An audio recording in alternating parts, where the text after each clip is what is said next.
de plein palais de l'église protestante de Genève. Bienvenue au Lab. Je m'appelle Carolina Costa, je suis pasteur ici, où j'ai la grande joie de vous accueillir pour cette table ronde organisée par l'église évangélique réformée de Suisse, représentée ce soir par Pierre-Philippe Blazer, qui nous dira quelques mots juste après. Merci beaucoup. Je tiens justement au nom du Lab et de l'église protestante de Genève à vous remercier pour votre confiance en nous demandant de vous aider dans ce projet, ainsi qu'à notre équipe du Lab, et je pense particulièrement à Esther et à Laurent qui ont réussi avec l'équipe de l'ERS, en particulier David, et puis je pense vraiment à cette équipe-là qui, pendant l'été, en 5 semaines, à Michel, qui ont réussi à trouver, à mobiliser des personnes pour essayer de venir avoir cette table ronde aujourd'hui. C'est en plus une période extrêmement chargée, évidemment, il y a des réunions dans de multiples endroits en Suisse romande. Ce soir, je sais qu'à Nyon, il y a une pièce de l'église réformée du canton de Vaud. Il y a une soirée aussi pour préparer la Pride. Donc il y a vraiment beaucoup de choses. Donc c'est assez merveilleux de se dire qu'il y a beaucoup d'engagement un peu partout. Alors à vous aussi qui êtes venus ce soir, merci. Bienvenue à Michel Cocher, ici qui est derrière moi, qui est le directeur de Mediapro, journaliste et théologien, qui va modérer cette table ronde. Et puis bien sûr, bienvenue à nos invités, Nicole Rocha, Gala Maï Miranda, Marie Monet, Laurent Gillière et Dominique Voisson, qui seront mieux présentés tout à l'heure aussi par notre modérateur.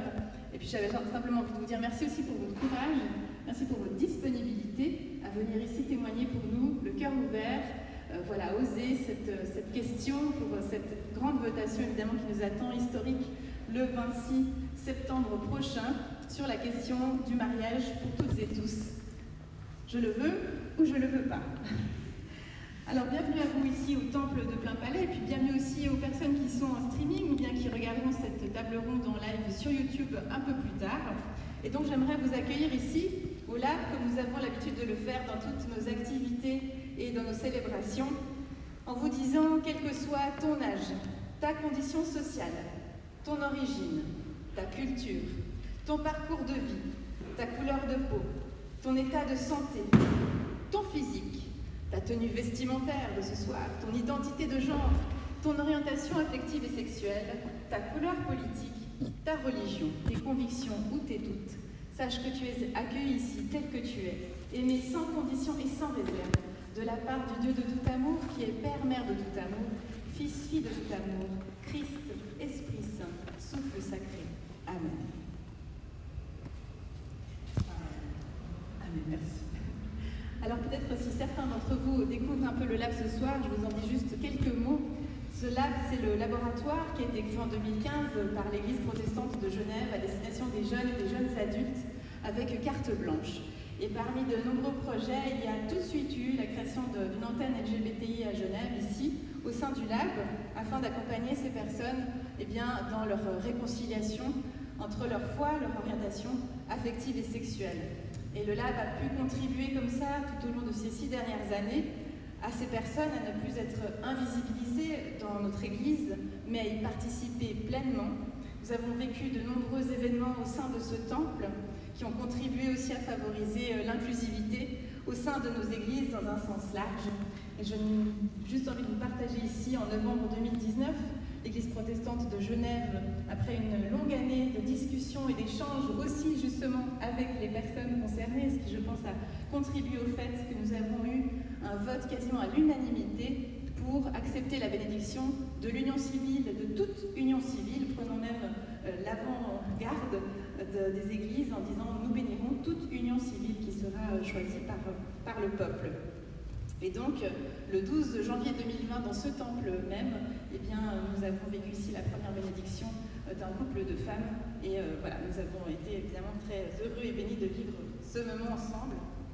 Donc, je crois que c'est ce que l'ERS aussi avait envie de partager, d'être dans un lieu qui a aussi impulsé de nouveaux projets. Je pense au projet Arc-en-Ciel, bien sûr, à Neuchâtel. Je pense à Bras Ouverts de l'ERV. Je pense à l'antenne de Strasbourg aussi, chez nos amis français. Et puis, bien sûr, l'antenne LGBT ici ensuite a évolué pour devenir un bureau cantonal de toute l'Église et qui a démarré, et qui démarre vraiment cette année maintenant. Alors voilà, bienvenue, nous sommes heureux de contribuer encore ce soir, et puis merci à Pierre-Philippe, je te donne la parole maintenant.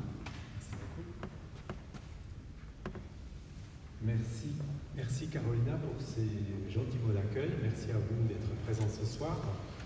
Le mariage s'invite dans le débat public à travers le vôtre qui s'approche, et j'aimerais dire à titre personnel que je trouve que c'est très sympa la manière dont on va parler du mariage, parce que dans le débat public très souvent, dans la littérature, dans les pièces de théâtre, dans les comédies, on nous parle du mariage de manière un peu maussade, on nous parle du taux de divorce, on nous parle de certains aspects comme quoi ce serait la corde au cou et des choses de ce genre. Et puis grâce à ce débat qui s'approche, maintenant on va reparler du mariage autrement, comme un projet de vie commun, comme une alliance, comme un partage, comme quelque chose, comme un engagement. Et puis c'est finalement ce qui est au cœur du mariage, qui est remis en avant dans le débat public. Alors bien sûr, les églises sont concernées par cette question. Déjà depuis plusieurs années, on en discute. On parle du mariage sous différents aspects, on l'accompagne pour la célébration, pour la préparation, mais aussi on a mis en place des lieux d'écoute pour les couples. Donc vraiment, les églises sont engagées dans la question du mariage. Et maintenant que vient cette question de l'élargissement du mariage, bien sûr, les églises en parlent. Et c'est pour cette raison qu'au niveau des églises de Suisse, au niveau de l'ERS, on a déjà pris ce sujet depuis plusieurs années. Une motion avait été déposée par l'église de Saint-Gall pour qu'on parle de la question de la conjugalité, de la sexualité et du mariage. Et ça a donné lieu à un rapport. Il y a eu également un vote dont vous avez sans doute entendu parler en 2019, un vote de toutes les représentations, de toutes les délégations, l'Assemblée des délégués de l'Église réformée de Suisse, qui portait sur cette question de l'élargissement du mariage civil. Et puis il y a une phrase que j'aimerais vous citer, qui a été la phrase qui a réuni les membres du Synode national. Nous sommes voulus par Dieu, tels que nous sommes créés. Nous ne pouvons pas choisir notre orientation sexuelle. Nous l'intégrons comme une expression de notre plénitude de créature. Voilà.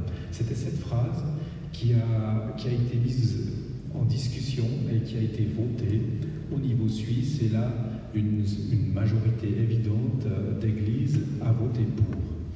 Mais il faut savoir aussi, et c'est important de le rappeler, que c'est un sujet qui prête à controverse. Tout le monde n'a pas la même opinion, et dans les églises de Suisse, c'était exactement la même chose. On a aussi eu un débat et des discussions contradictoires qui se sont déroulées dans un climat très agréable et très respectueux. Le souhait du conseil de l'ERS, que je représente ce soir, c'est de ne pas parler de ce sujet comme nous y poussent souvent les campagnes de vote, c'est-à-dire avec deux clans opposés. C'est ou bien oui ou bien non. C'est ou bien je suis favorable ou bien je suis dans les opposants. On aimerait plutôt avoir la possibilité d'ouvrir le dialogue le plus largement possible, et c'est pour ça qu'une telle table ronde va avoir lieu également à Bâle et à Berne dans les prochains jours. Nous inaugurons cette série. Et l'idée, c'est que vraiment les personnes concernées par la question de l'élargissement du mariage civil puissent s'exprimer, et que nous ne parlions pas seulement à propos d'eux, mais que nous parlions avec les personnes concernées. Et c'est ce soir, dans cet esprit-là et dans cette optique-là, que nous allons écouter les personnes et les différents intervenants. J'aimerais finir cette petite introduction par une phrase tirée du livre de Job dans la Bible. Et Michel Cocher va être très content que je la donne pour démarrer la discussion, parce que cette phrase dit ceci. C'est Job donc qui parle à ses amis, puis qui leur dit penchez-vous sur mon cas. Penchez-vous sur mon cas, vous allez être stupéfaits.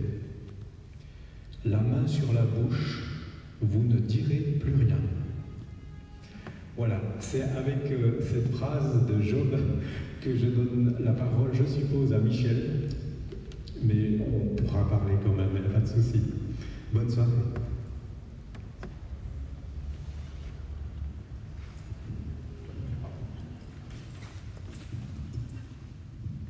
Merci.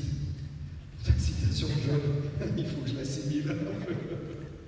Penchez-vous sur mon cas, vous allez être stupéfaite, c'est ça? J'essaye de faire quelque chose de ça. Bonsoir, merci d'être là. Je vais vous faire une petite confession au départ. J'ai hésité. Quand Esther m'a contacté, Esther qui est là-bas, mais qui est la cheville ouvrière de ce débat, j'ai honnêtement hésité. Pourquoi? Parce que, puisque je vais faire parler mes invités de façon existentielle et vraie, je vais aussi parler moi de façon existentielle et vraie, et pas m'abriter derrière ma fonction de journaliste. J'ai hésité parce que dans un débat comme celui-là, je ne suis pas, moi, dans ma zone de confort. Pour moi, ce n'est pas une thématique comme ça sur laquelle je milite depuis des années, sur laquelle je fonce tout droit, et puis je donne la parole à des gens avec qui je partage 100% de leur opinion. En plus, du point de vue éditorial et journalistique, c'est compliqué. D'abord parce que la votation, qui est celle qui est la nôtre dans quelques jours, elle, au fond, elle a deux objets. Le mariage pour tous, mais aussi la PMA derrière. Ensuite, c'est un sujet clivant. Alors, ce soir, on ne sera pas clivé, puisque d'après les invités qui sont là, sans doute, on aura des gens qui partagent la perspective de mariage pour tous, mais ça reste en Église un sujet clivant. Et puis, j'étais aussi hésitant parce que, au fond, les participants qu'on m'a présentés, je me suis dit, mais ils sont tous d'accord. On ne peut pas faire un débat, on peut juste additionner des témoignages. On a un peu argumenté là autour, mais finalement j'ai accepté pour trois raisons. D'abord parce que, et je pense que c'est la visée de la communauté qui nous invite, MERS, on n'a pas tant que ça des espaces pour se dire. Pour dire ce qu'on traverse, dire ce qu'on vit, d'autant plus quand on est concerné. Et ça, je trouve que c'est vraiment important de l'offrir dans l'espace public. Ce que j'ai écouté moi dans les médias, j'ai écouté tous les forums de mes collègues ces dernières semaines, c'est très confrontant. Finalement, on n'entend pas ceux qui sont concernés. Ensuite, j'ai accepté parce que, après tout, les églises réformées, dont je suis, c'est ma tradition, vous l'avez dit, voilà, elles ont dit oui, alors allons-y. Et puis, j'ai accepté aussi parce que les enjeux sociétaux sont quand même très importants. L'intégration, l'inclusion, c'est vraiment quelque chose d'important. Qu'on soit d'accord ou pas sur tel ou tel aspect éthique, on ne peut pas passer à côté de ça.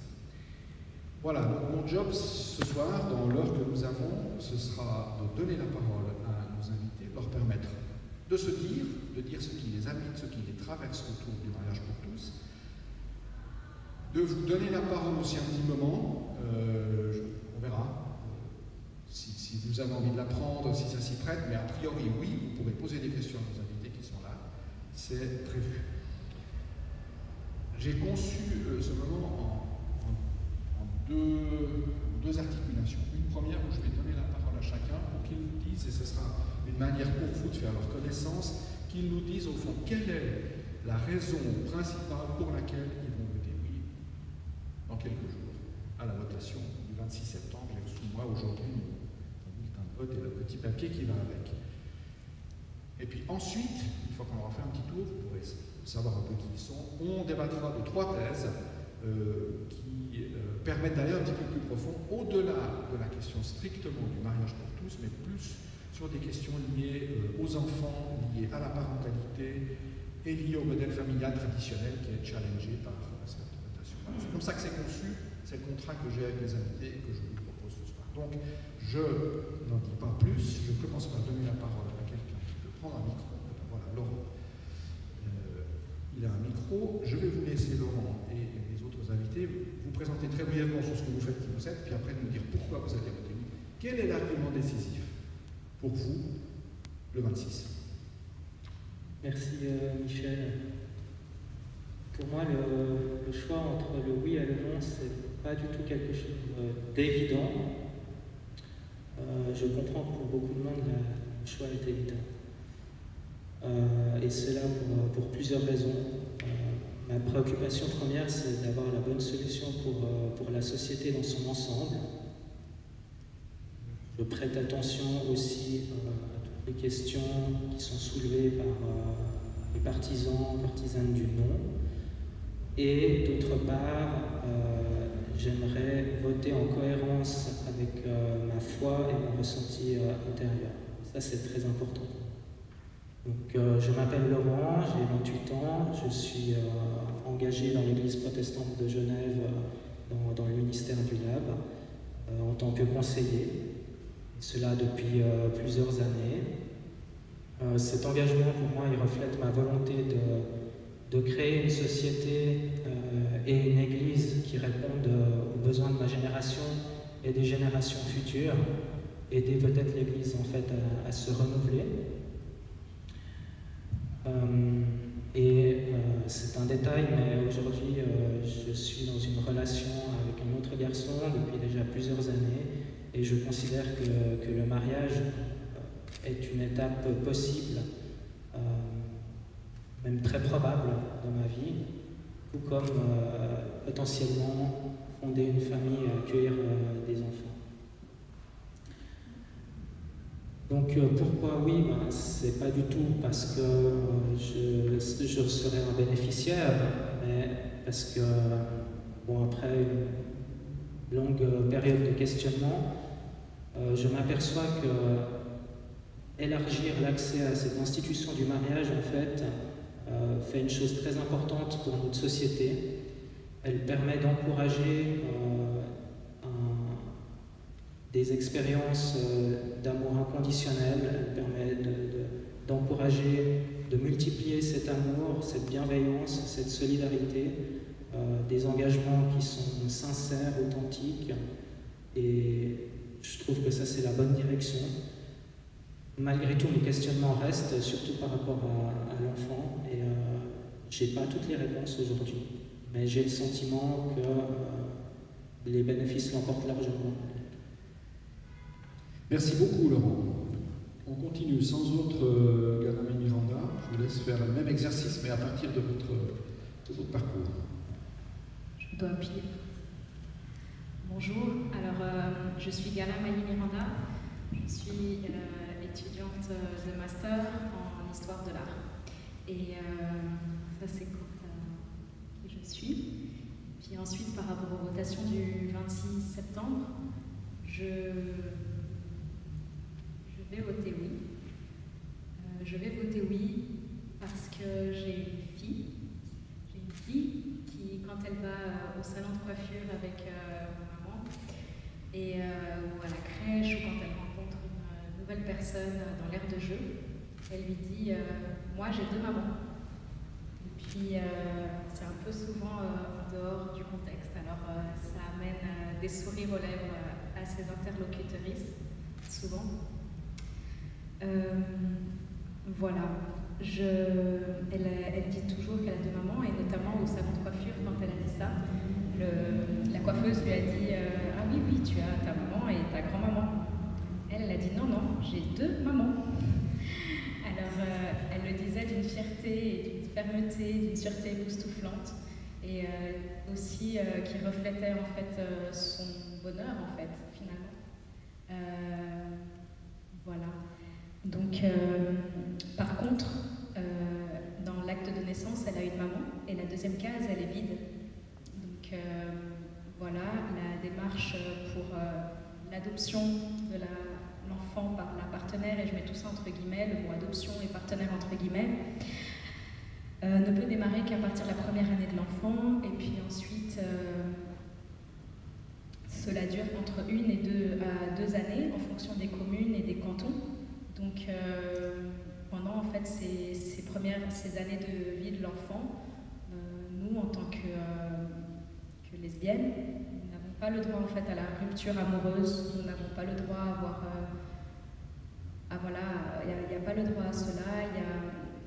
Il y a des années de problématiques et d'enjeux en fait. Donc je vais voter oui pour que ces enfants, pour que les chiffres sont entre 600 et 30 000 enfants qui sont dans des familles arc-en-ciel, pour que cette réalité en fait sociale de ces enfants, telle que ma fille quand elle dit toujours moi j'ai deux mamans, très fière, et ça devienne une réalité administrative, et ce dès la naissance de l'enfant. Je vais également voter oui pour une autre raison qui n'est pas de l'ordre de la parentalité, mais qui est de l'ordre de moi-même, de ma sphère privée, on va dire.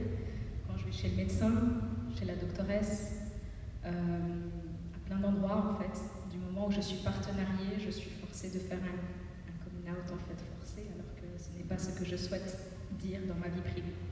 Voilà, ce sont les raisons pour lesquelles je voterai oui. Merci beaucoup, Gala. Est-ce que je peux juste rajouter que vous êtes de tradition juive par votre mère? C'est intéressant aussi, puisque ce panel n'est pas qu'un panel de protestants, d'églises réformées genevoises, mais qu'il y a une vraie diversité. Oui, donc effectivement, je suis juive de toute ma lignée maternelle et j'ai pratiqué le judaïsme jusqu'à mes 12-13 ans.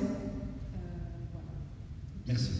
Je ne vais pas vous en demander d'en dire beaucoup plus, mais voilà, ça peut aussi être l'occasion après, dans les questions, d'avoir aussi la possibilité de savoir comment, avec votre culture juive, vous portez tout ce questionnement. Merci. Ils sont très bons les invités parce que, ils répondent aux questions qu'on leur pose, ils respectent le cadre horaire. Bon, ça, franchement, merci. Alors, on continue. Marie Monet, je vous cède la parole. Alors, bonsoir, je m'appelle Marie Monet, je suis originaire du Valais. J'ai 26 ans, j'ai grandi à Comté, qui est juste à côté de Sion. Toute mon enfance, on a été catholique traditionnaliste. Donc j'allais tous les dimanches à la messe à Écône, pour ceux et celles qui connaissent. Oui, Écône, peut-être ça parlera plus que catholique traditionnaliste. Sinon aussi, voilà, je suis d'origine vietnamienne. J'ai 2 frères qui ont un an de plus que moi, qui sont aussi d'origine du Vietnam et de la Thaïlande. Et, bon, on est frères et sœurs, mais c'est vrai qu'on n'a pas de lien de sang. Et donc j'ai fait mon collège là-bas, ensuite j'ai fait un bachelor en sciences politiques à Lausanne, et maintenant je fais un master spécialisé à Fribourg en éthique, justement. Je pense que c'est un mot qu'on aime beaucoup utiliser, mais qui parfois, beaucoup l'utilisent, mais on ne sait pas forcément qu'est-ce que ça veut dire. Mais après voilà, c'est un master en éthique, responsabilité et développement. Et je vais voter oui. Tout simplement parce que j'ai envie de me marier. Donc je suis ouvertement homosexuelle depuis quand même pas tellement longtemps. Et puis je me suis engagée au fait pour le comité fribourgeois du mariage pour toutes et tous. Tout simplement parce qu'en fait je trouvais pas normal que si vraiment j'avais envie de construire quelque chose de vrai et de grand, ce soit toujours sous le voile d'un partenariat. Et comme je l'ai dit une fois lors d'une séance, ben voilà, moi j'aimerais avoir une femme et pas une partenaire de Yass. Donc voilà, rien que la notion d'égalité et de ne pas avoir un mariage qui soit tronqué avec des droits différents.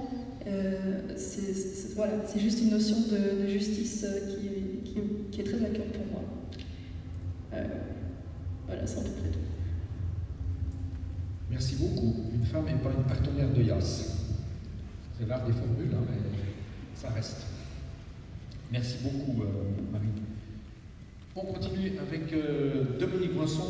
Dominique, je le connais, on a travaillé de nombreuses années à la RTS ensemble, à la RTS Religion, donc voilà, je suis content de le retrouver ici, dans un cadre qui n'est pas un cadre où on se connaît plus que ça d'ailleurs, donc je suis très curieux de savoir ce qu'il va nous dire tout à l'heure.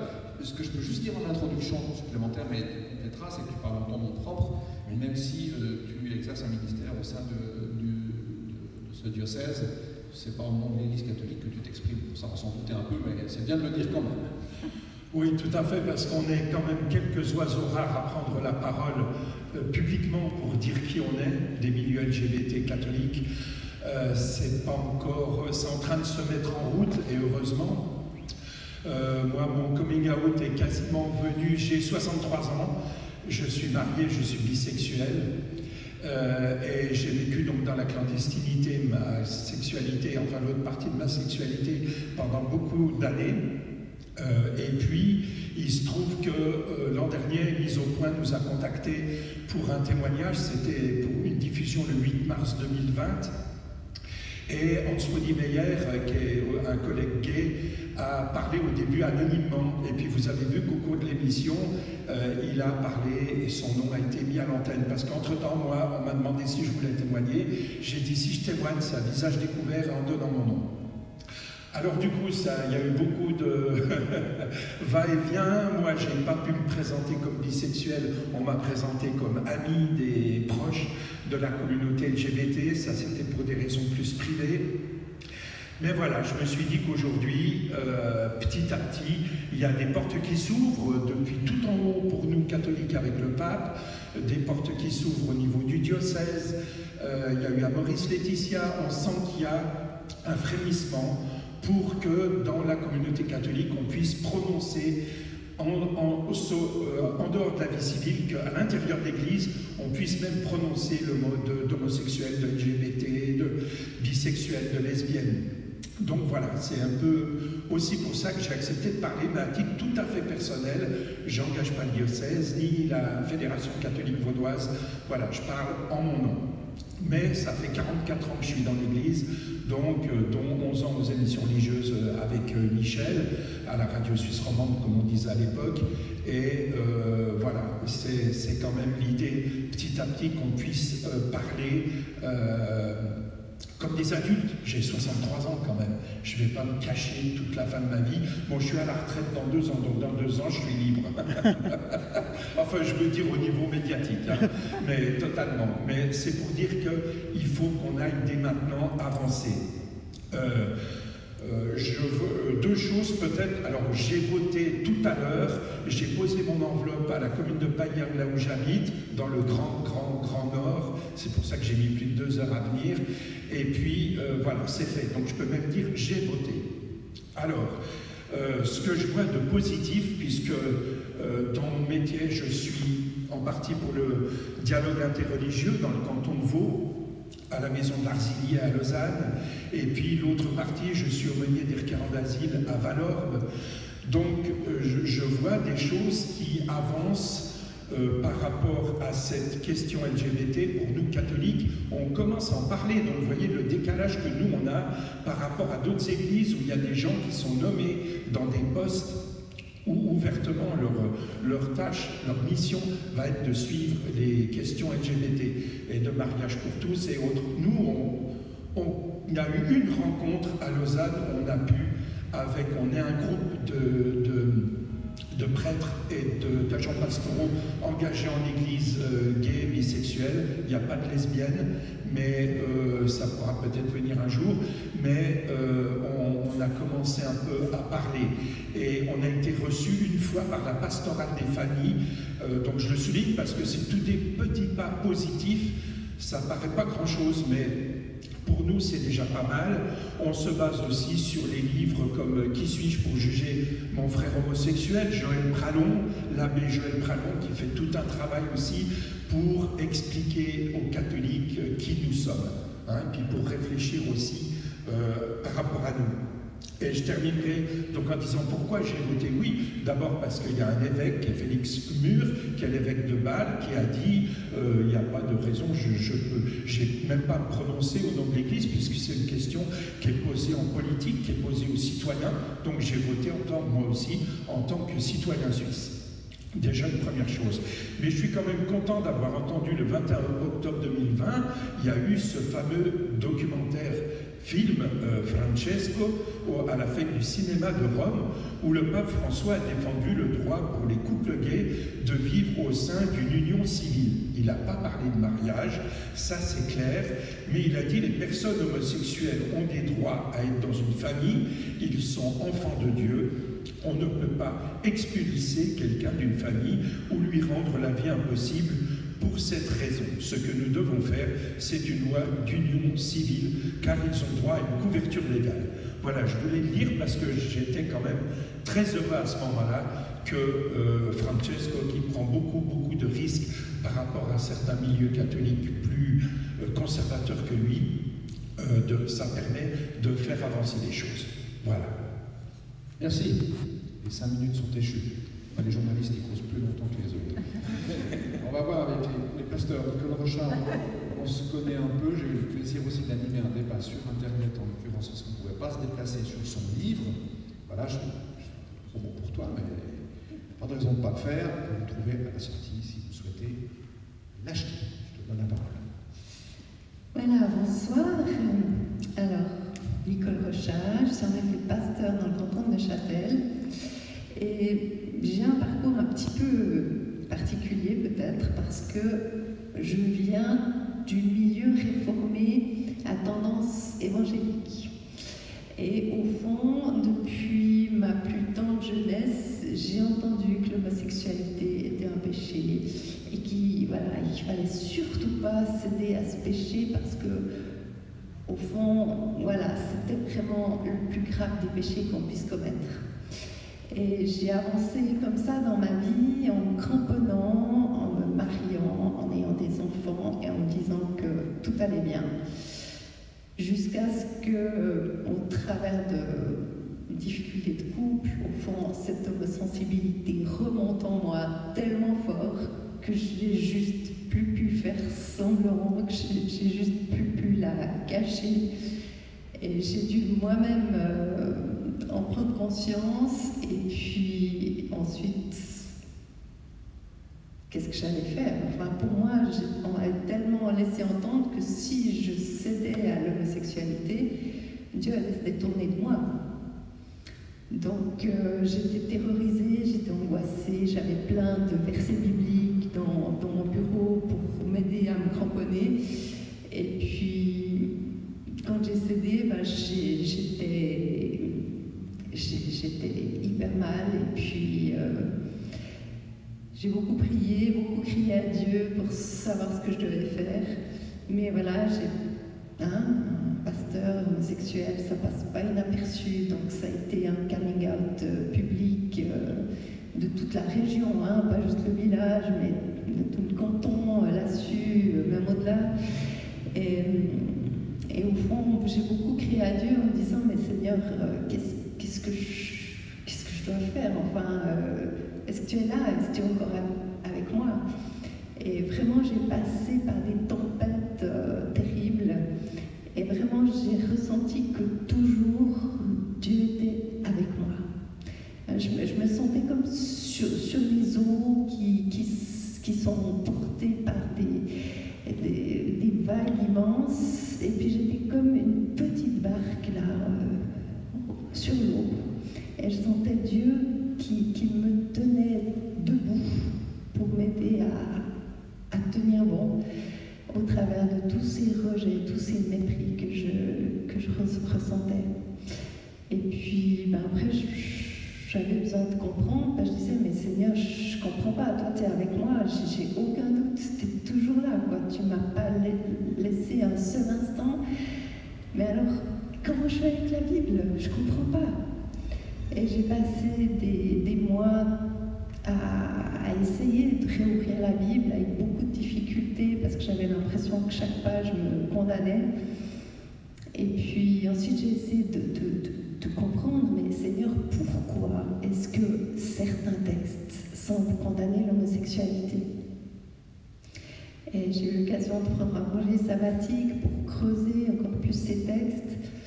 Et par exemple, je me suis mise à comprendre les mentalités qui entouraient la Bible. Et par exemple, pourquoi, à mon sens, le Lévitique condamne l'homosexualité? Eh bien, dans ma compréhension, à l'époque, la sexualité était acceptable s'il y avait une différence hiérarchique.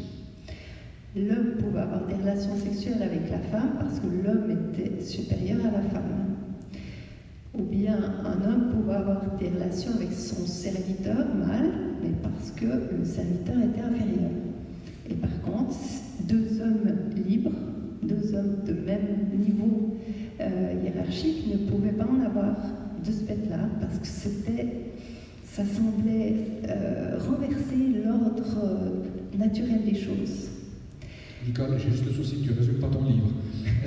Donc, je vous ai donné à chacun 5 minutes. J'en suis à combien 3 minutes. Et puis, n'oublie pas de répondre à la question. Qu'est-ce que tu vas voter? Pourquoi? Tu auras l'occasion de donner la suite après, excuse-moi. Je résume. Donc, pour moi, le problème, c'est il y avait une mentalité à l'époque qui n'est plus la mentalité d'aujourd'hui. Et donc, aujourd'hui, on recherche au contraire l'égalité entre l'homme et la femme, entre deux conjoints de même sexe, on cherche l'égalité. Donc, ce qui faisait rejeter l'homosexualité à l'époque, quelque part aujourd'hui, ça joue plus.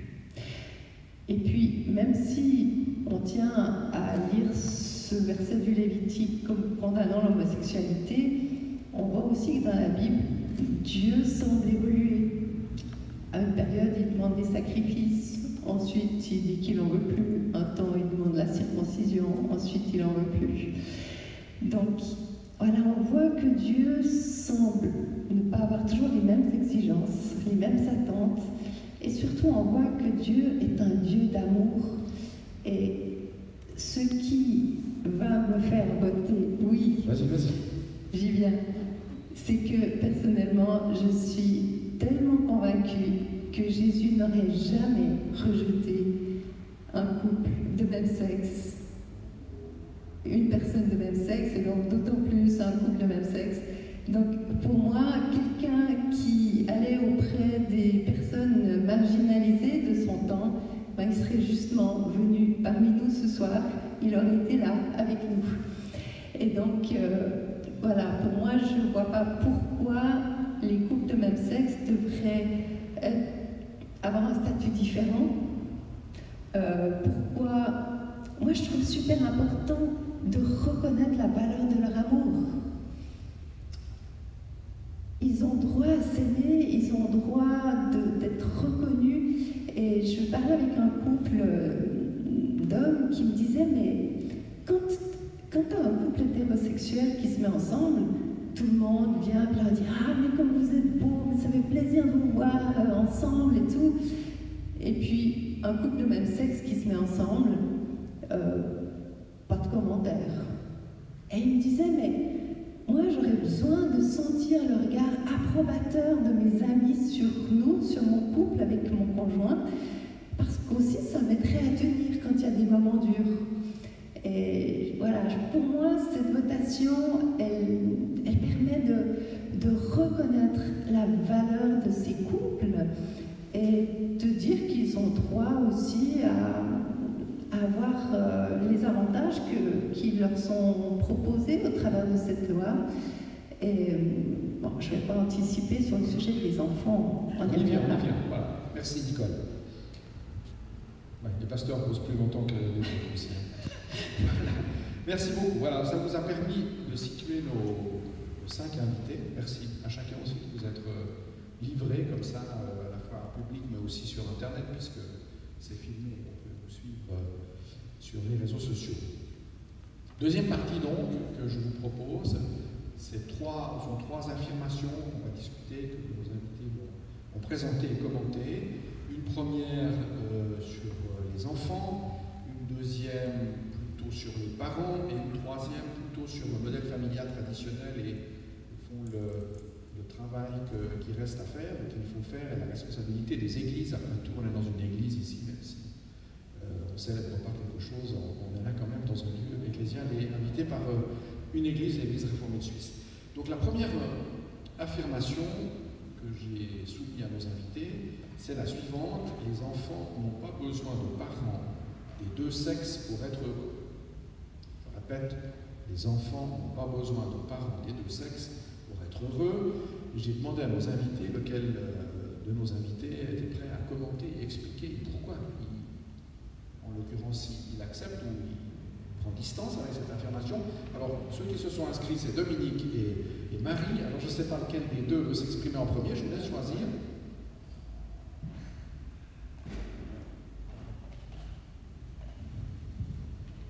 Ok, je ne pensais pas commencer tout de suite à discuter.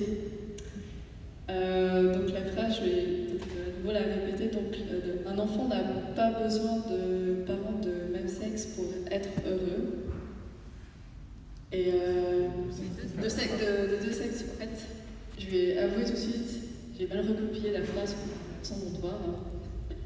Et du coup, moi, je l'ai plus vu dans le sens de l'affirmation justement ont besoin de parents de deux sexes différents pour être heureux, parce c'est souvent en fait l'argument que l'opposition donne pour justement faire l'apologie de voilà, on est contre l'élargissement du mariage civil pour toutes et tous. Et en fait, je trouve vraiment dommage cette définition pour le bien-être de l'enfant, de devoir forcément mettre le fait qu'il y ait un papa et une maman, et de ne pas voir en fait tout simplement l'interchangeabilité des rôles.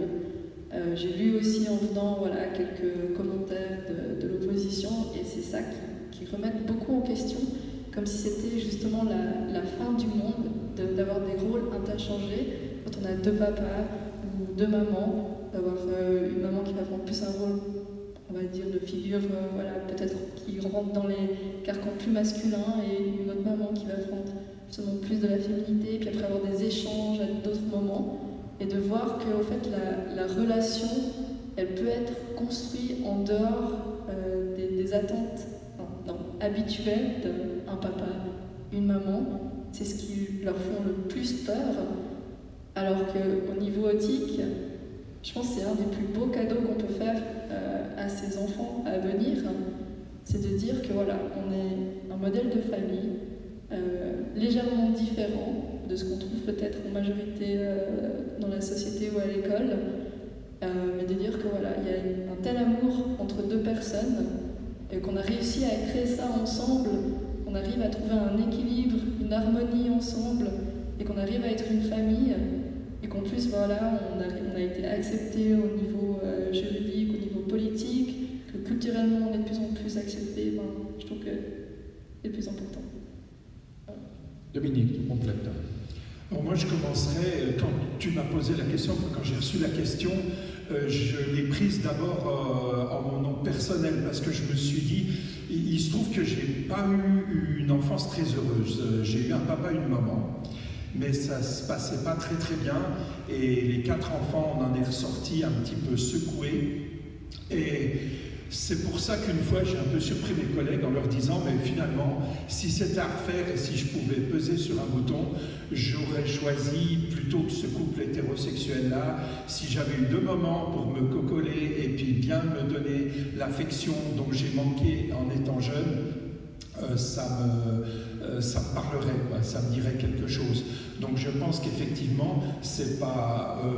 il y a tous les 3 jours, je crois, en France, un gars qui tue sa femme. Hein. Alors dire que les couples hétérosexuels, c'est le nirvana, on n'en est pas là. Donc je crois qu'effectivement, c'est à partir du moment où dans un couple, il y a 2 femmes ou 2 hommes qui, comme un couple hétérosexuel, peuvent élever des enfants, donner de l'amour, donner une éducation qui tient debout, moi je pense que ça a sa valeur. Hein, donc déjà sous cet angle-là. Et puis voilà, l'argument qui est souvent, on entend non c'est pas possible s'il n'y a pas de papa et tout ça, mais enfin moi j'ai une sœur divorcée aussi, combien de femmes élèvent quasiment seules leur enfant? Donc il y a déjà beaucoup d'enfants qui n'ont pas de papa beaucoup présent à la maison, quasiment ou quasiment pas, pour des raisons de bagarre, d'autres choses. Donc voilà, par rapport aux opposants, je me sens des fois pas sur la même ligne, parce que j'ai l'impression que leurs arguments ne tiennent pas tout à fait la route. Si on examine la réalité des couples et la réalité de ce qui se passe. D'ailleurs, on pourrait se demander, par rapport aux personnes de même sexe qui ont un partenaire, s'il y en a un qui tue son partenaire tous les 3 jours. Est-ce qu'une lesbienne tue sa partenaire tous les 3 jours, comme c'est le cas dans un peu moins quand même, les statistiques? Alors c'est vrai, non, mais en proportion du nombre de couples LGBT, est-ce qu'il y a le même nombre de violences extrêmes telles qu'on peut le voir à la télévision? Donc voilà, je n'ai pas de grands arguments philosophiques et tout, mais j'ai simplement voulu vous dire que moi, si j'avais à rechoisir, eh ben, je n'hésiterais pas à avoir 2 moments. Merci Dominique. Je laisse la parole à nos autres invités. Si sur ce thème vous voulez vous exprimer, pendant que les 2 préopinants peuvent donner leur avis. Et puis après, je vous donnerai peut-être la parole sur ce point précis. Si vous souhaitez poser une question qu'on va attendre à toute fin, les questions se bousculent. Si sur cette question-là, vous avez Je ne dirais pas un témoignage, parce qu'après ça nous entraîne un peu loin, mais une question précise ou une interrogation à poser à nos invités, vous pourrez le faire. Bon, pour moi, la réponse est aussi évidente, hein, c'est pas du tout un obstacle au bonheur. Par contre, je me pose la question, est-ce que finalement, ça complique pas d'une certaine manière, sur certains plans seulement, l'épanouissement de l'enfant, et particulièrement dans la société d'aujourd'hui. Parce qu'on peut très vite avoir des discriminations. Bon, le cliché, c'est un peu, voilà, à l'école, l'enfant qui a deux papas ou deux mamans, ben, il va avoir peut-être plus de moqueries.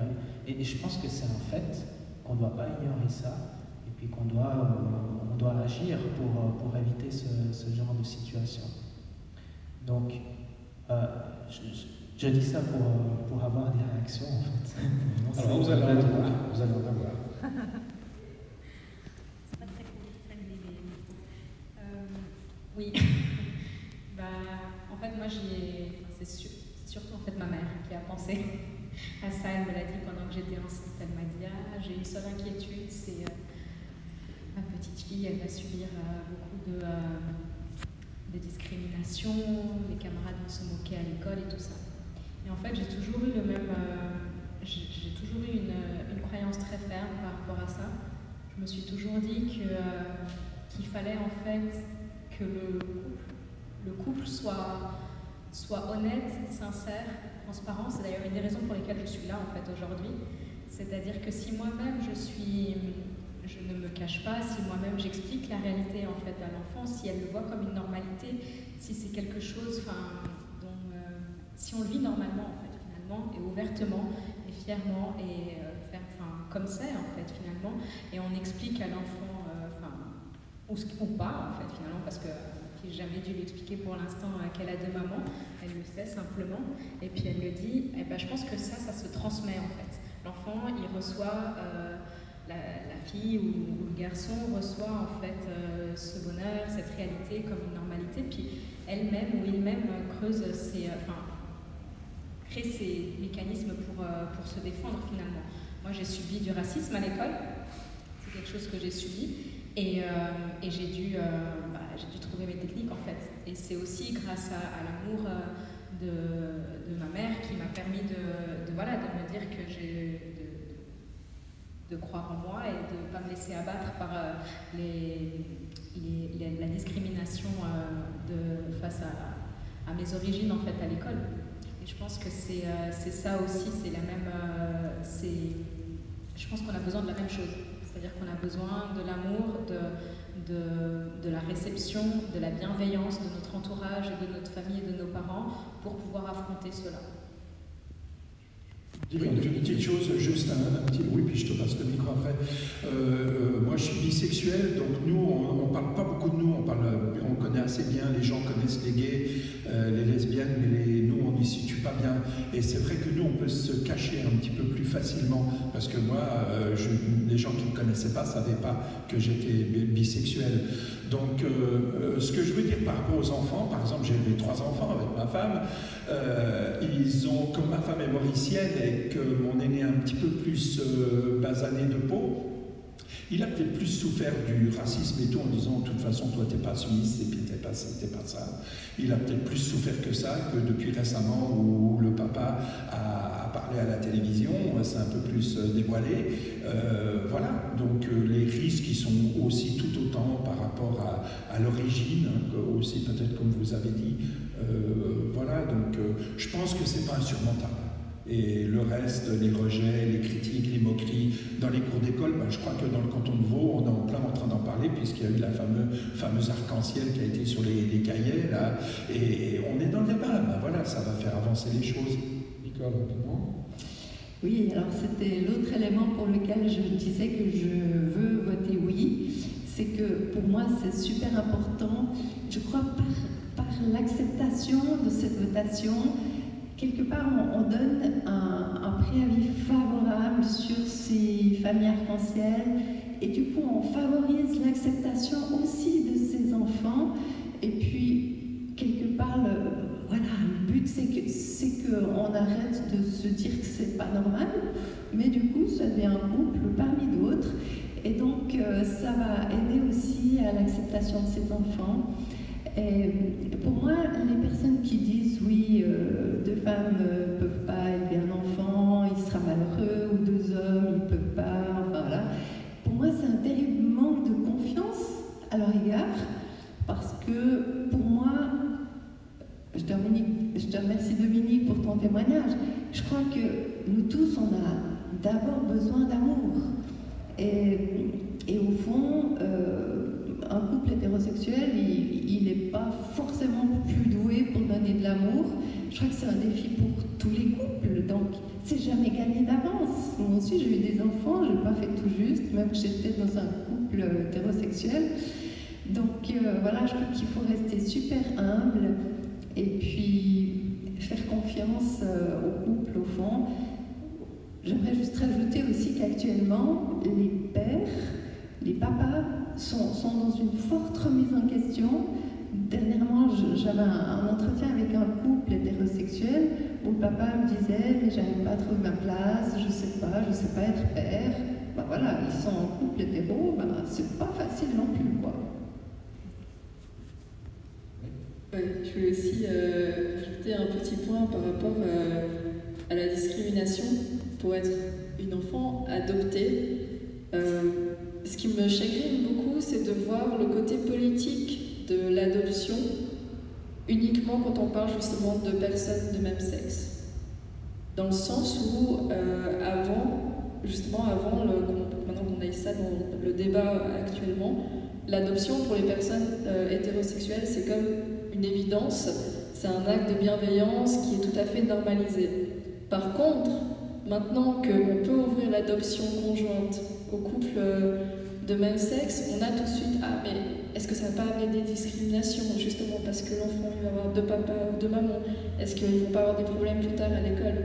Et pourtant, moi, en tant qu'enfant adopté, quand on m'a adopté, on sait que ma mère peut-être s'est posé ces questions, mais peut-être qu'il y aura des discriminations à l'école, peut-être qu'il y aura du racisme. Mais pourtant, on a quand même été adopté, on est quand même là. Donc peut-être juste voir cette notion de double standard pour les couples homosexuels par rapport à cette parentalité. Merci. Je cherche juste... Caroline, on a jusqu'à quelle heure? Parce que je vois que le temps passe, puis je sais qu'il y a un peu pas au-delà d'un... Oui, si tu veux lancer un peu de... On a jusqu'à quelle heure? On a une bonne vingtaine de minutes. On a encore une vingtaine de minutes. Alors, est-ce que, là où on en est maintenant, il y a une question qui vous brûle la langue? Si c'est le cas, et si on peut vous donner le micro, on le fait rapidement. Bonsoir. Alors en fait, moi, c'est pas une question, mais je pense que je peux apporter quelque chose d'intéressant juste là.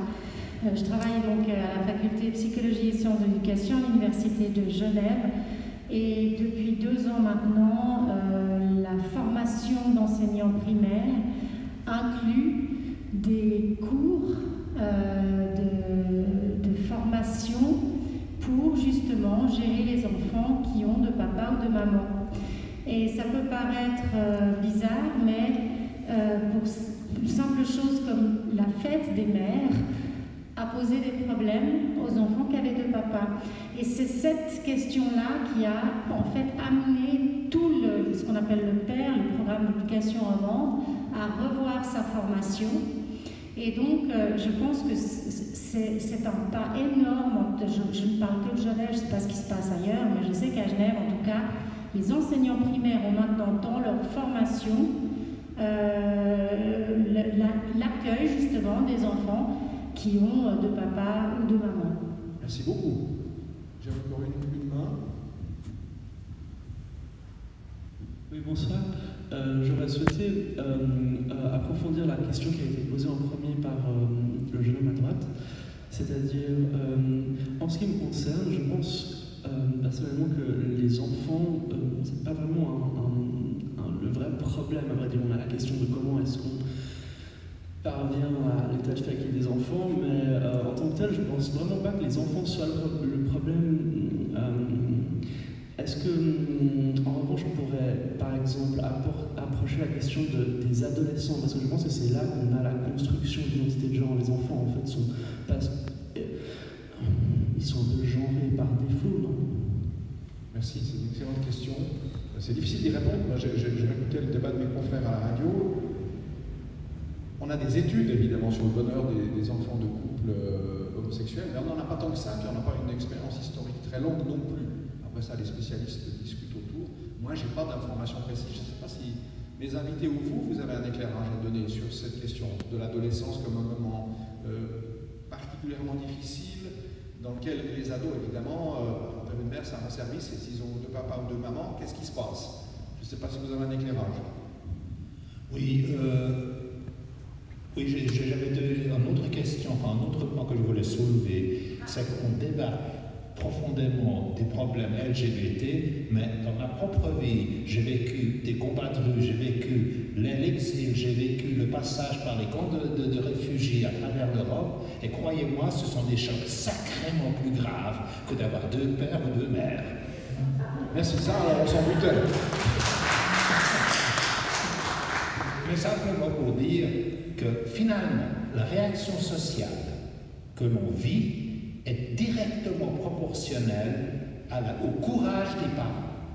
Si les parents s'expriment et s'estiment être suffisamment forts pour être des parents, leur sexe n'a aucune importance. Alors vous me faites une transition parfaite pour le point suivant du débat. Merci infiniment. J'y vais comme ça pour une question de temps, sinon on va être frustré. Donc le deuxième point, c'est vraiment ce que vous me dites à l'instant, être parent, la deuxième proposition de discussion, mais je ne l'ai pas inventée, elle est dans les documents qui circulent ici à gauche et à droite, notamment des informés suisses. Être parent se fonde sur autre chose que des critères biologiques. C'est l'inscription d'un enfant dans une famille et une histoire plus ou moins cabossée. On peut l'imaginer, on le sait tout un chacun. Dominique en a dit un mot. Voilà, je répète, être parent se fonde sur autre chose que des critères biologiques. C'est une affirmation, elle peut se discuter, elle peut être soutenue. C'est l'inscription d'un enfant dans une famille et l'histoire de celle-ci. Alors, c'est ou Gala ou Laurent qui étaient prêts à nous dire leur avis sur ce point. Oui, alors, déjà, je vais peut-être parler un petit peu de mon expérience personnelle. Je dois avouer que malgré tout, pour moi, le lien biologique a une certaine importance, surtout dans ma relation avec ma mère. Et ça m'interroge, en fait, justement, par rapport à mon vote. J'ai dit oui, hein, bien sûr.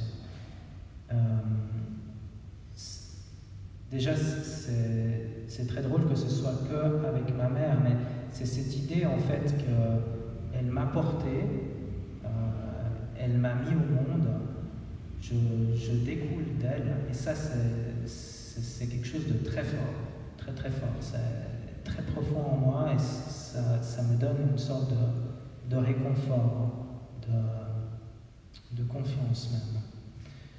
Après, je remarque que dans ma vie,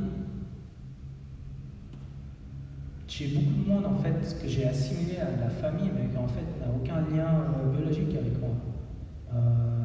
Et quand je pense à mon enfance, il y a même des personnes que je pensais être de ma famille, mais qui en fait n'avaient pas du tout de lien biologique.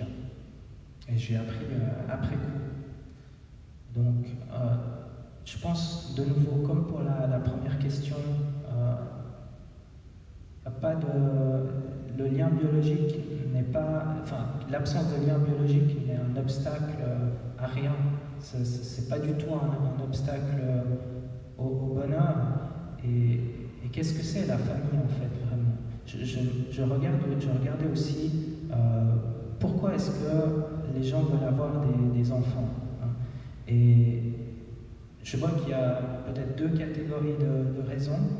La première, c'est une manière peut-être de se rassurer, peut-être un peu égoïste, parce que voilà, on n'a pas envie de finir, on a envie de donner une descendance, d'avoir une descendance, de ne pas finir seul, d'avoir plus de personnes autour de soi dans la vie. On a envie de faire comme les personnes qui nous entourent, mais il y a aussi la deuxième catégorie où c'est le besoin de donner de l'amour, c'est plus un altruisme. Le besoin peut-être d'étendre l'expérience de l'amour d'un couple, d'avoir une œuvre commune. voilà, de donner quelque part l'amour inconditionnel, pour résumer.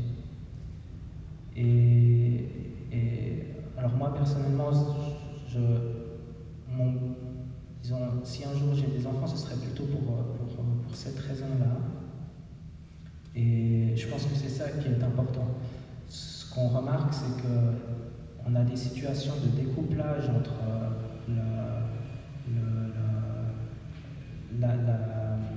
la parentalité et le lien biologique qui peuvent être négatifs. Parfois, on a des parents qui traitent très mal leurs enfants, qui les rejettent. Donc, le lien biologique n'est pas du tout une garantie. Et comme je l'ai dit avant, dans certains cas, il n'y a pas de lien biologique, mais certaines personnes, on les assimile à vraiment de la famille. Donc, il y a une confiance, une proximité. C'est des personnes qui ont une proximité.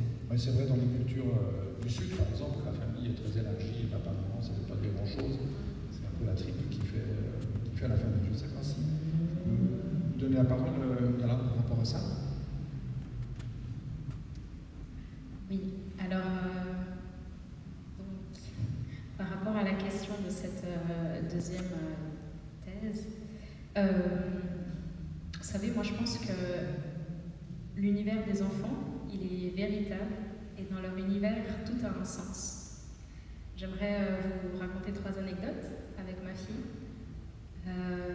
On était en camping l'année passée et puis dans ce camping, en fait, il n'y avait pas de lampadaire. Et au coucher du soleil, pendant que le soleil est en train de se coucher, ma petite dit maman, regarde, la montagne, elle va faire dodo. Puis, bien évidemment, ça m'a interpellée. Mais en fait, ça a un sens et c'est très logique. C'est-à-dire qu'il n'y a pas de lampadaire. Quand le soleil va se coucher, il fait nuit, elle ne voit plus la montagne. Donc la montagne, forcément, elle fait dodo. Ensuite, quand elle voit, elle avait vu dans Winnie l'ourson, on est en train de lui lire le livre, et puis elle voit le personnage Orcinet, je crois qu'il s'appelle. Puis elle dit, elle l'appelle Jambon. Ah, regarde, il y a Jambon. Alors elle adore la saucisse, elle adore le jambon, elle adore toutes les charcuteries. Donc pour elle, voilà, elle a compris que quand il y a voilà, cet animal, un cochon, bah, c'est du jambon, donc elle l'a appelé Jambon. Pareil, on a beaucoup rigolé. Et ensuite, au yaourt, on essaye de lui donner l'alimentation sans sucre. Et le yaourt M classique à la Migros, il a des pâquerettes en fait sur l'emballage. Alors je sors du frigo, je sors le yaourt. Puis elle dit maman, un yaourt aux fleurs s'il te plaît. Elle le dit toujours encore, hein, elle est persuadée que c'est un yaourt aux fleurs. Elle dit c'est le yaourt aux fleurs. Et donc voilà, c'est pareil, elle a compris et c'est tout à fait logique. Elle a compris qu'en fait ce yaourt-là, en fait, il a des fleurs et les autres, quand ils ont un fruit marqué, bah, c'est sa saveur. Je vous raconte ça parce que au début, dans la première partie, j'ai expliqué comment elle est fière de dire, elle le dit tout naturellement à tout le monde, un peu qu'elle a 2 mamans. C'est que pour elle, c'est ce qu'elle vit, c'est ce qu'elle ressent, c'est ce qu'elle verbalise, c'est ce qu'elle dit, c'est tout en fait. C'est sa réalité en fait, d'avoir 2 mamans. Et je pense que si pour elle, dans son univers, dans l'univers des enfants, ça fait sens, c'est sa réalité, c'est vrai, c'est ce qu'elle ressent, c'est tout. Je pense que en fait, c'est possible déjà. Et il faudrait que cet écart en fait entre la réalité administrative et la réalité sociale de l'enfant cesse d'être creusé en fait et qu'elle cesse d'exister. L'autre chose que je voulais vous dire, c'est exactement par rapport à la fête des mères. En fait, ma petite, pour la fête des mères, elle a reçu en fait j'ai reçu une carte postale qui est comme ceci, avec 2 cœurs qui sont peints par ma petite, d'un côté. Et puis au verso, il y a un texte qui dit, je vais vous le lire, il commence par « Cher papa, chère maman », fête des mères, hein, donc. « Cher papa, chère maman, qui m'embrasse le matin, me fait plein de câlins, qui m'habille et me coiffe, me donne à boire et si j'ai soif, qui prépare des gâteaux, soigne mes petits bobos, qui raconte des histoires pour m'endormir le soir. Mes parents chéris, mille merci. Alors tout est juste dans le texte. Sauf qu'on est chère maman et chère maman. On est deux mamans à l'embrasser le matin, à lui faire plein de câlins, à l'habiller, à la coiffer, à lui donner à boire, si elle a soif, tout ça. Donc j'ai trouvé que c'était le comble en fait pour la fête des mères de recevoir cette carte. J'ai vraiment trouvé que c'était un comble. Mais voilà. Et puis encore une dernière chose, c'était exactement, c'est Laurent, c'est juste exactement comme Laurent. Pour réfléchir à cette question de ce soir, je me suis dit, mais moi, la fille de mon parrain, qui est en fait un ami de ma mère, n'a aucun lien biologique avec moi. Je la présente comme ma sœur ou comme ma cousine. Ça dépend, des fois je dis que c'est ma cousine, des fois je dis que c'est ma sœur, ça dépend des périodes. Ma mère s'est remariée, j'ai un beau-père qui a une fille à peu près de mon âge, et je dis que c'est ma sœur, et je la considère ma sœur, alors que j'ai aucun lien en fait biologique, et je mets le terme biologique entre guillemets, je la considère vraiment comme, je dis toujours que c'est ma sœur. Et je me dis, mais la seule différence, par contre, il y a une grande et une énorme différence, c'est que cette relation en fait de parentalité vécue, crue et affirmée et verbalisée, en fait, elle ne porte pas préjudice, elle ne me met pas dans des situations dangereuses à moi. Le fait que je considère l'une ma sœur et l'autre ma cousine, ou les deux mes sœurs. Par contre, ma petite, ça la met dans des situations périlleuses, risquées, voire dangereuses, voire de vulnérabilité en fait. Le fait de n'avoir qu'une seule mère dans les papiers. Et par exemple, je pense qu'on a tous écouté, on le sait déjà, si je venais à ne plus être de ce monde, voilà, si quand elle tombe malade à l'hôpital, il n'y a qu'une seule personne qui a le droit légalement de rentrer. Il y a plein de situations. En voyage, en fait, là actuellement, voilà, il y a plusieurs situations comme ça. Donc c'est vraiment l'enjeu, je pense qu'il est là, c'est qu'on a d'autres exemples où en fait le lien de parentalité biologique n'est pas là, mais il y a un lien de parentalité, mais il ne porte pas préjudice, tandis que là, quand on parle d'un enfant mineur et que ce lien, en fait, il y a ce fossé entre la réalité administrative et la réalité sociale, ça porte préjudice à l'enfant. Et ça peut, là, le mettre dans une situation de vulnérabilité et de danger. Voilà. Merci. Moi, j'ajoute les choses, ma sauce à moi, parce que c'est un des domaines sur lesquels, comme je suis papa, j'ai envie de faire ma propre réflexion. Au fond, moi-même, cette thèse ne me convient pas tout à fait. Il manque un mot. Je dirais, en ce qui me concerne moi, être parent se fonde aussi sur autre chose que des critères biologiques, mais peut se fonder, ou se fonde dans mon existence à moi de papa. Il y a maman, il y a papa, et puis il y a les parents. Et c'est trois postures différentes. Papa, c'est un ressort, maman, c'est un ressort, puis les parents, c'en est encore un autre. On peut très bien imaginer, en ce qui me concerne, qu'on puisse avoir deux mamans qui jouent un rôle parental. C'est pas impossible, mais ça ne supplie pas le fait que le rôle paternel est un rôle spécifique. Peut aussi s'additionner à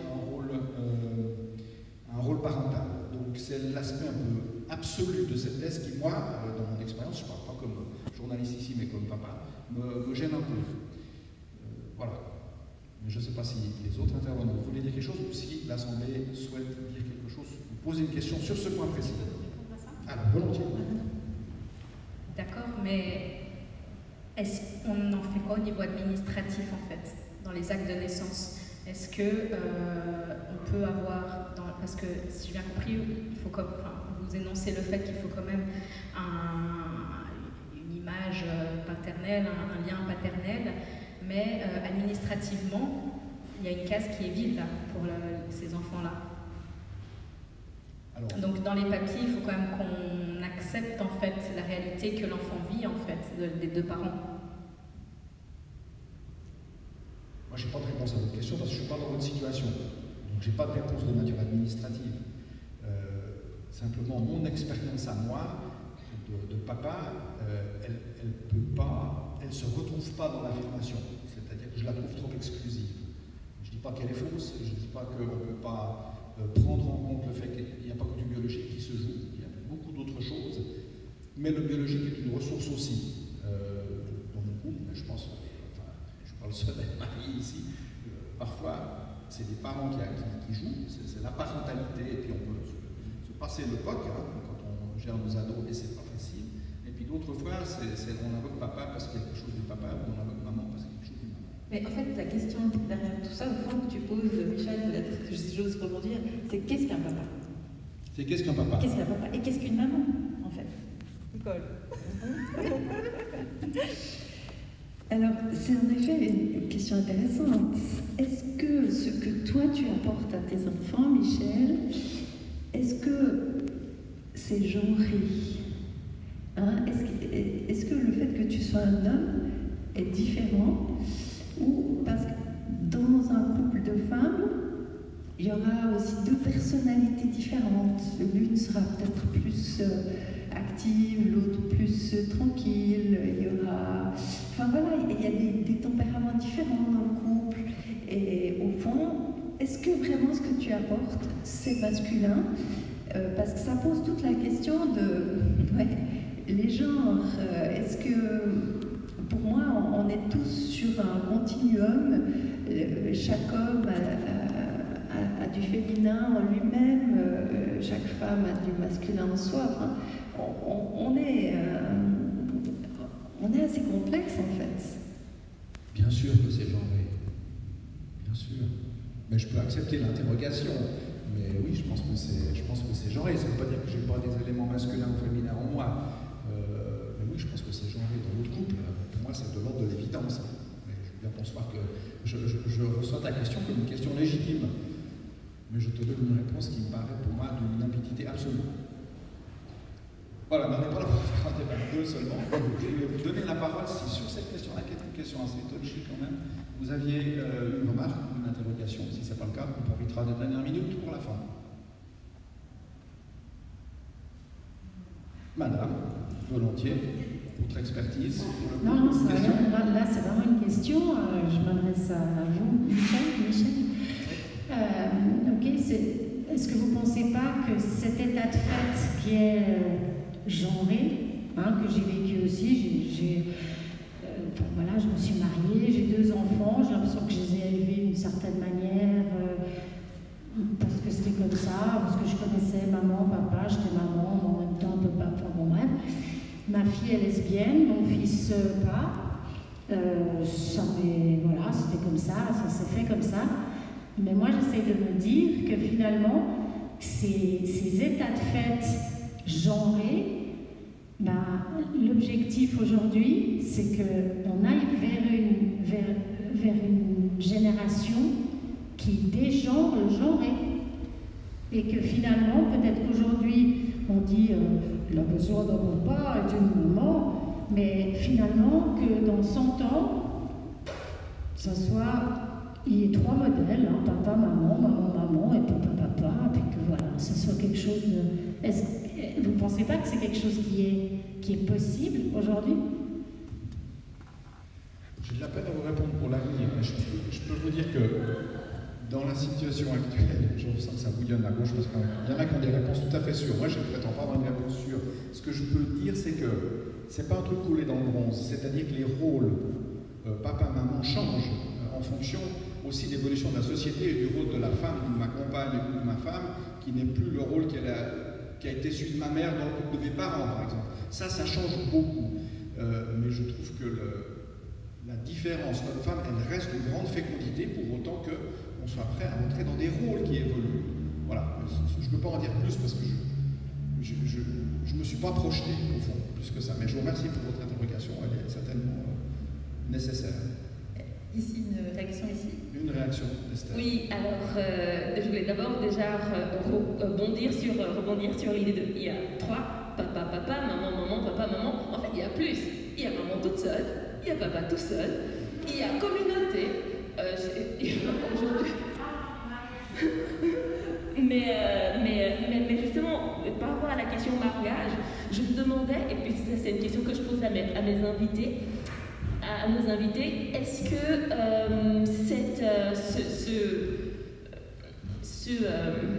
de mettre au centre cette histoire de mariage, est-ce que, même si c'est... Enfin, je vous laisse répondre comme vous voudrez, est-ce qu'on ne renforce pas là aussi quelque certaines personnes aimeraient peut-être se séparer. Alors, c'est parfait parce qu'on arrive rapidement à la dernière thèse avec ça, Esther, parce qu'on n'a pas beaucoup de temps non plus, on ne va pas aller au-delà. Il nous reste combien de temps, Caroline? Bon, on termine. Enfin, on termine, voilà, alors 4 minutes. Parce que la dernière thèse, c'était vraiment la question du modèle familial. Mais derrière le modèle familial, il y a aussi le mariage. Enfin, pourquoi est-ce qu'on parle de mariage? On pourrait imaginer qu'au fond, on passe par perte et profit. Je vois bien où vous voulez. Ce qu'il y a derrière votre argumentation, Esther, on pourrait dire qu'au fond, ben, pourquoi est-ce qu'on parle du mariage ici? On peut décider que cette affaire-là, voilà, on la met derrière. Ou alors, est-ce que le mariage est porteur quand même d'une forme d'idéal, quel que soit le couple homosexuel ou hétérosexuel? Au fond, le mariage porte quelque chose et ça interroge. Voilà, alors la dernière thèse que je proposais, c'était celle du modèle familial ou du modèle de mariage, quoi. Je ne sais pas ce qu'on peut en dire et je ne sais pas quel est le rôle ou la contribution que les églises peuvent apporter sur ce point-là. Nicole, toi tu es pasteur. On est convoqué ici par l'Église réformée de Suisse, qui est très en avance, en tout cas très à jour sur cette question, mais qu'est-ce qu'elle a à dire? Alors, c'est sûr que j'ai l'impression que cette votation, elle fait très peur à beaucoup de gens parce qu'elle a l'air de remettre en question ce qu'ils appellent le modèle traditionnel de la famille, comme si après 26 septembre, il n'existait plus. Donc on allait l'enterrer. Alors qu'en fait, c'est pas... Le but, c'est pas de détruire quoi que ce soit, mais juste de l'élargir à une diversité plus grande. Ce que j'entends dire, c'est que le modèle familial traditionnel, il serait biblique. Alors, je ne sais pas si certains d'entre vous ont lu la Bible. En tout cas, moi, je ne l'ai encore pas trouvé dans la Bible. C'est ce que je vais faire après. Ah, tu veux regarder la Bible? Non, j'ai préparé quelque chose. Ah, tu as préparé quelque chose, super. Voilà, dans la Bible, il n'y a que des familles en souffrance. Vous regardez les patriarches, il y a des jalousies, des rivalités, c'est compliqué, David avec Bethsabée, etc. C'est hyper complexe. Alors on me dit oui, mais Jésus. Jésus, lui, il n'a pas non plus un parcours très facile, on ne sait pas très bien qui est son père. D'ailleurs, dans l'évangile de Jean, on lui dit ouais, montre-nous ton père. Il a l'air de dire Marie, elle a fait quoi? Donc, bon, on a spiritualisé tout ça. Je ne dis pas que ce soit mauvais, mais c'est l'état des choses. Jésus, il a un papa qui a dû aussi l'adopter en quelque sorte, qui a été son père spirituel, il a été beaucoup de choses, Joseph. Mais il n'est pas son père de sang, ça c'est sûr. Donc, moi j'aime pas trop quand on dit cette famille traditionnelle, elle est biblique, parce que c'est vraiment pas juste. La Bible nous parle très très peu de mariage. La seule fois où Jésus va en mariage, c'est les noces de Cana, où il change de l'eau en vin, mais il bénit pas le couple. Et il n'a jamais envoyé qui que ce soit marier des gens, les bénir. Ça ne veut pas dire que ce soit faux, on peut bénir. Et il nous appelle à bénir. Je crois que nous sommes tous appelés à bénir, mais Jésus n'a pas instauré le mariage.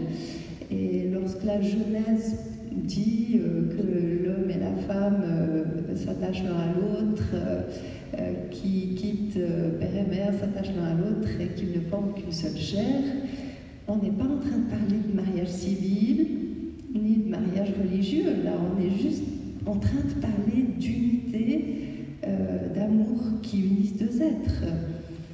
Et... Nicole, ouais. Vous êtes toujours le bouquin si vous voulez avoir plus ça. Oui, en effet. Voilà,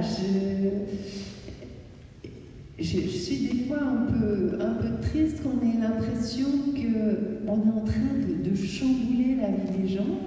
On est juste en train d'essayer de donner un statut, une reconnaissance à des couples qui existent. On ne va pas les inventer, ils ne vont pas être nouveaux. Ils existent et puis ils ont besoin de notre reconnaissance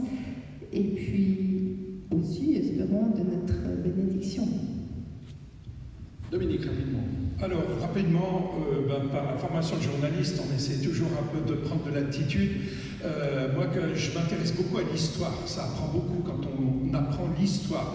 Moi, pour mon Église, c'est très important de connaître l'histoire de l'Église catholique. Alors, dans ces débats, je me méfie toujours et je sais qu'il y a beaucoup de passion, il y a beaucoup de non, il y a beaucoup de refus à Rome, parfois dans la curie romaine. Il ne faut pas s'énerver. Il faut discuter, il faut dialoguer, regarder la démocratie. Au début de la démocratie, l'Église, les papes ont dit pique-pendre de la démocratie, c'était la République, c'était seul le roi qui pouvait prétendre représenter Dieu sur terre. Et puis, on a passé bien des caps, il y a eu Léon XIII, et puis après, il y a eu les grands papes qui ont commencé à s'intéresser aux droits de l'homme, jusqu'à aujourd'hui, le pape François qui va à Lampedusa pour justement accueillir des personnes qui sont dans des situations tragiques et que nous, on voit après certaines à Valorbe. Donc, moi, je crois qu'il faut continuer le dialogue. On va entrer dans l'Église catholique dans un chemin de synode. Vous savez qu'il y a des laïcs qui ont été nommés dans 3 cantons sur 4 de notre diocèse, dont 2 femmes sur le canton de Fribourg. Donc voilà, les choses, elles s'évoluent. Et il y a Joël Pralon, l'abbé Joël Pralon, qui nous aide à la réflexion, en tout cas pour nous catholiques. Donc les choses, elles avancent, on s'énerve beaucoup, mais vous allez voir que dans quelques années, ça va évoluer. Mais il y aura toujours des gens pour vous insulter. Merci Dominique. Est-ce que de mes invités ici, il y en a encore l'un ou l'une qui souhaite rajouter quelque chose avant qu'on conclue? Je ne sais pas. Non, on est presque au bout, Carolina. Ça va être à toi pour terminer. Je vais juste dire encore un petit mot personnel. Je vous ai dit que ce n'était pas un débat dans lequel j'étais dans ma zone de confort. Mais ça ne veut pas dire que je n'ai pas eu du plaisir à vous entendre et je vous remercie beaucoup de vous être livrés. Je m'étais donné comme objectif dans ces débats-là qu'on passe au moins par 4 nœuds qui sont pour moi des nœuds, pas forcément à dénouer parce qu'ils sont d'une grande complexité, mais qui disent et qui font le tour, pour une part, des enjeux. Et je crois qu'on les a traversés ce soir d'une façon ou d'une autre, ou de façon émotionnelle, ou de façon intellectuelle, ou dans le témoignage. Le premier nœud, c'est celui de la plénitude de l'amour. Alors Carolina, elle y est très attachée, elle nous en a dit un mot, et ça rayonne. D'autres nous disent aussi cette plénitude de l'amour qui est réservée à personne, et qui est là pour chacun. L'autre nœud, c'est la question de l'égalité. Évidemment, c'est au cœur de la votation, et c'est parfaitement légitime que cette égalité soit une valeur dominante dans notre culture et dans notre société. Ça, c'est plutôt facile, c'est le premier nœud. Le troisième nœud, c'est celui de la différence, et la différence sexuelle qui résiste, qui est là et qu'il faut penser.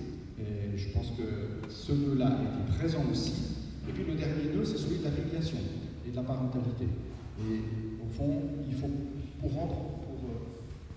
pas faire le tour, disons, traverser ces questions aussi difficiles et pointues qui sont les nôtres, mais aussi essentielles, pour moi, c'est important de traverser chacun de ces nœuds. On ne va pas arriver à les dénouer, mais au moins, on voit qu'il y a des enjeux de ce côté-là. Donc, je vous remercie beaucoup les uns et les autres de vous être livrés comme ça, en simplicité et en vérité, pour nous aider à dénouer ces lieux autour de la plénitude de l'amour, de l'égalité, de la différence sexuelle, et de la filiation, et de la parentalité.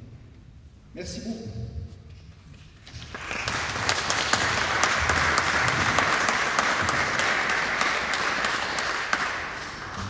Alors qu'on a parlé d'une parole biblique, une parole qui nous vient d'un peu plus loin, je me suis permis de préparer quelque chose qui peut-être effectivement nous déplace, nous fait goûter un peu de la complexité aussi biblique. Je vous propose peut-être de juste commencer par fermer nos yeux.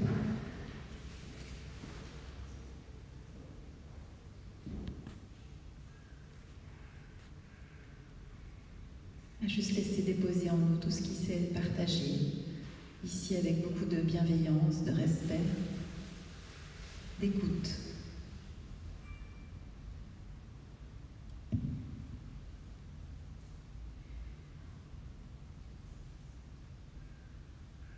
Au commencement, un désir de vie, un désir de communion, un désir d'amour, et c'est l'explosion.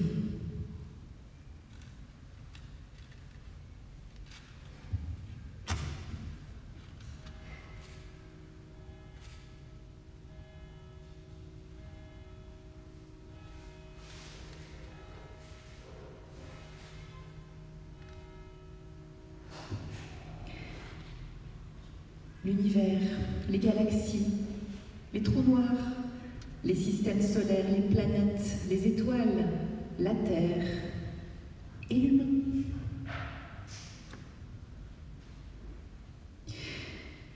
Cet Adam, fait de poussière d'étoiles et de souffle sacré. L'Adam créé à l'image du Créateur, créatrice, mâle et femelle. Et aujourd'hui, on sait aussi parfois les deux en même temps. La Bible nous dit que Dieu les bénit.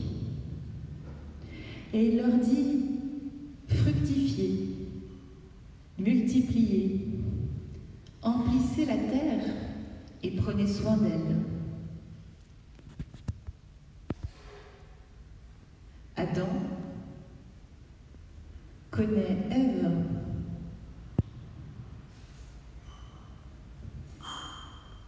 Et ils ont des enfants à leur tour. Dans cette longue lignée, nous allons retrouver tellement de personnages différents.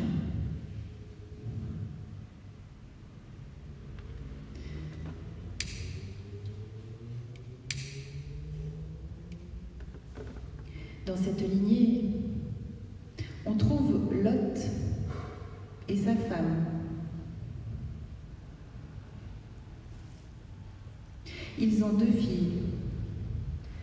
La femme de Lot va mourir tragiquement et ces 2 filles se retrouvent sans descendance, sans possibilité de se marier.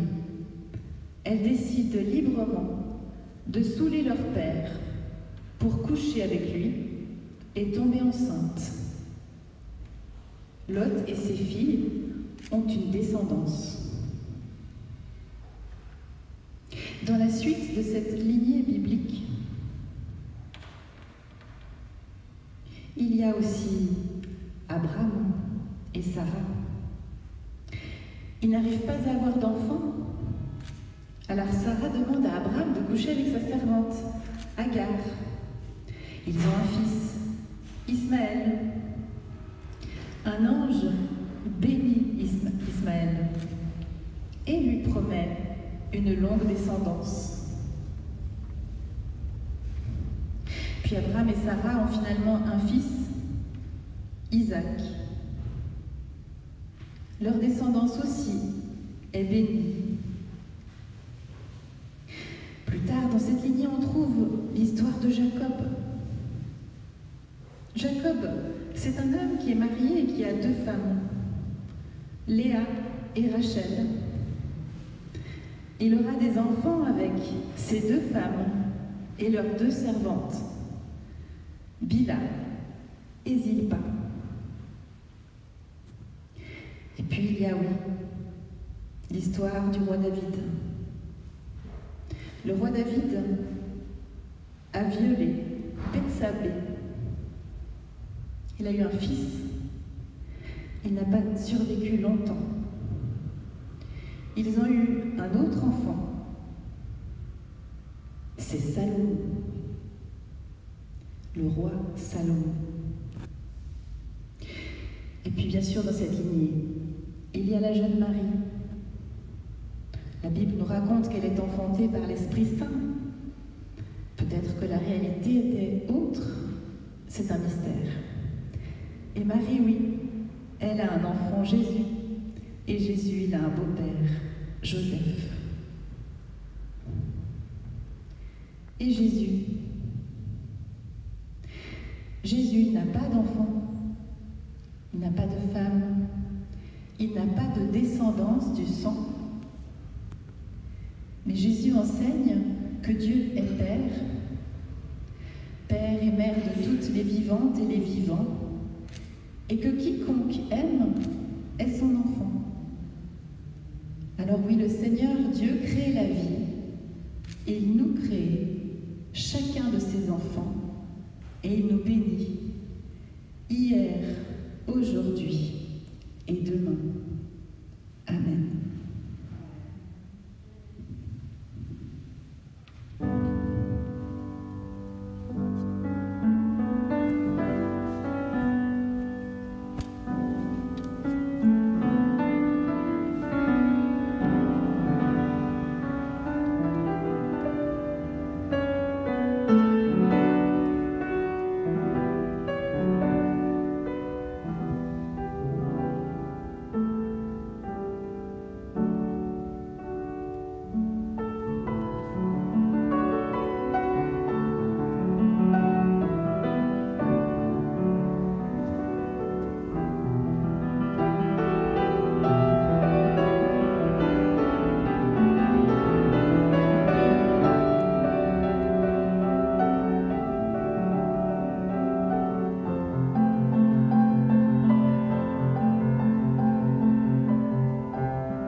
Voilà, je ne sais pas vous, mais en tout cas moi j'ai passé un très beau moment ici ce soir et j'aimerais vous remercier les unes et les autres au nom de l'Église réformée de Suisse, remercier toutes les personnes qui ont pris part à cette table ronde, remercier Michel qui a animé cette table ronde, merci aussi à Carolina pour son accueil magnifique, et puis les techniciens, j'ai vu qu'ils avaient du fil à retordre avec leurs appareils, merci aussi, merci aux musiciens, je ne sais pas non plus votre nom, Quentin. Et puis merci aussi à la délégation de l'IRS, à David Tsao qui a pas mal organisé tout ça. Merci aussi à Michel, Nadine d'être ici ce soir. D'autres soirées telles que celle-ci auront lieu donc le 9 et le 13 septembre. Le 9 septembre c'est à Berne, c'est juste, et le 13 c'est à Bâle. Si vous parlez un peu l'allemand, si vous avez envie d'être dans un autre contexte, vous pouvez aussi suivre ce débat dans un autre contexte. Je souhaite une bonne fin de soirée. J'ai aussi le plaisir de vous inviter à un petit moment convivial, l'apéritif, qui est aussi organisé par l'IRS. Et puis, il y a une consigne sanitaire simplement. Donc, si on veut prendre l'apéritif à l'intérieur, il faut rester assis. Et si on veut le prendre à l'extérieur, je ne sais pas si c'est vraiment possible. Ah, on peut aller. Alors, à l'extérieur, on peut être debout. C'est juste. Voilà, comme ça. Donc, poursuivons cette discussion magnifique entre nous, débattons encore un petit moment, et puis profitons du plaisir d'être ensemble. Bonne fin de soirée à chacune et à chacun. Merci encore beaucoup.